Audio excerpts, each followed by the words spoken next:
அஸ்ஸலாமு அலைக்கும் மக்களே. இன்னைக்கு எந்திக்கும் போதே ரொம்ப சுறுசுறுப்பா தான் எந்திரிச்சேன். நேத்தைக்கு கைய வெட்டினதுல ரெட் பிளட் செல் எல்லாம் வெளிய போய் ஒயிட் பிளட் செல் எல்லாம் நெறஞ்சு வலியுதுன்னு நெனைக்கிறேன்.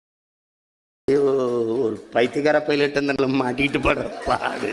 நமக்கு என்ன இன்னைக்கு ரேபிடோ மட்டும் ஓட்ட முடியல. ஏன்ட்டு வீடியோ ஃபுல்லா பாருங்க சொல்றேன். காலையில எந்திரிச்சோன்னா வழக்கம் போல சேட்டை கடைக்கு போய் பால்லாம் வாங்கிட்டு வந்து குளுகளை போட்டு குடிச்சிட்டு நேரா ஜிம்மு கிளம்பி வந்து இங்கிட்டு இருந்த வெயிட் அங்கிட்டும், அங்கிட்டு இருந்த வெயிட் இங்கிட்டும் தூக்கி போட்டுட்டு வீட்டுக்கு வந்து பள்ளிக்கு கிளம்பி போய் தொழுது முடிச்சதும் பள்ளியிலே நோம்புக்கான டைம் டேபிள் அட்டை தந்தாங்க. இதுதான் அது. இது பெங்களூருக்கானது. பெங்களூர்ல இருக்கவங்க பாக்கணும்னா பாஸ் பண்ணி பாத்துக்கோங்க. தமிழ்நாட்டுல ஒரு நாள் முன்னாடி தான் நோம்பு வரும்னு நினைக்கிறேன். ஆனா என் கூட சுத்துற கூட்டத்துக்கோ இந்த நோம்பு பிடிக்கிற டைமிங் முடிக்கிற டைமிங் இதுல எல்லாம் முக்கியமே இல்ல. எப்ப எந்த பள்ளியில என்ன சாப்பாடு போடுவான் அதுதான் அவனுக்கு பிரியாரிட்டி. இப்பவே லிஸ்ட் எடுக்க ஆரம்பிச்சிட்டானுங்க எந்த பள்ளியில என்ன சாப்பாடு போடுவானுங்கன்னு. அதுவும் இந்த ஸ்பீக் இங்கிலீஷ்லாம் பள்ளியில போட சாப்பாடு வச்சு என் புரோட்டீன் கூட அச்சீவ் பண்ண முடியுமான்னு கேட்கான். இப்போ பாத்துக்கோங்க இவனுங்க எந்த அளவு வெறி கொண்டு இருக்கானுங்கன்னு. இப்போ நம்ம கதை ரேபிடோ. இந்த ஸ்பீக் இங்கிலீஷ் ஃப்ரெண்டு வண்டி ஏதோ ரிப்பேர் ஆயிட்டுன்னு டோ பண்ணி ஒரு பாடு தொலைவுக்கு போயிட்டான் போல. வண்டியை கொண்டு தரவே 8 மணிக்கு மேல ஆயிட்டு. இதுக்கு மேல ரேபிடோ ஓட்டம்னா அது நடக்காத காரியம். இதனாலதான் ரேபிடோ எல்லா நாளும் ஓட்ட முடியாதுன்னு அன்றே கணித்தான் நிக்சான் அந்த மாதிரி இருக்கு. இதுல நேத்தைக்கு ஒரு கூத்து நடந்து ஒருத்தன் ஹெல்மெட்டை தூக்கிட்டு போயிட்டான். அது வேற ஒரு செலவும் மனசங்கடமும் ஆயிட்டு. சே புண்படுத்திட்டே இருக்கீங்களாடா மறுபடியும் அப்படிதான் இருக்கு. அப்புறம் என்ன இன்னைக்கு அவ்வளவுதான் மக்களே. நாளைக்கு சந்திப்போம். ஒழுக்கம் முக்கிய மக்களே.